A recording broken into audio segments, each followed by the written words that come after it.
ভারতীয় খাবারে বিভিন্নতার শেষ নেই। আপনি জানেন কি ভারতের কিছু খাবার আসলে ভারতীয় নয়, এগুলি সবই এসেছে অন্য কোনো দেশ থেকে। তাই আজকের এই ভিডিওতে আপনাকে বলবো এমন কতগুলি খাবারের নাম যেগুলি আসলে ভারতীয় খাবার নয়। নাম্বার 1, রাজমা। ভারতে এই খাবার খুবই জনপ্রিয়, কিন্তু এই রাজমা ভারতে খুব জনপ্রিয় হলেও এর আসল উৎপত্তিস্থল মেক্সিকোতে, এবং সেখানে ব্রেকফাস্টে খুবই জনপ্রিয় ছিল রাজমা। এমনকি এখনও ইংলিশ ব্রেকফাস্টে এই রাজমা ডাল সেদ্ধ করে দেওয়া হয়। নাম্বার 2, সামোসা। ভারতের কাশ্মীর থেকে কন্যাকুমারী, সিঙ্গাড়া সব প্রান্তেই প্রায় সমান জনপ্রিয়, কিন্তু অনেকেই জানেন না ভারতীয়দের এই পছন্দের সিঙ্গাড়াও এ দেশের নয়। আসলে এই সিঙ্গাড়াটি হলো সেন্ট্রাল এশিয়ার খাবার।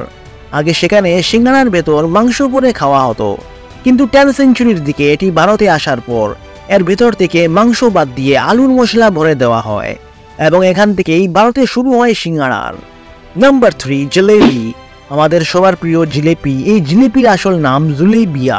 অ্যাকচুয়ালি এই খাবারটি ইরানে বিশেষ উৎসবে বানানো হতো, এবং এটি ভারতে আসার পর এটিকে ভারতীয় স্টাইলে বানানো হয়। নাম্বার 4, গুলাব জামুন। সবার প্রথমে এই মিষ্টির জন্ম হয় পারস্যে।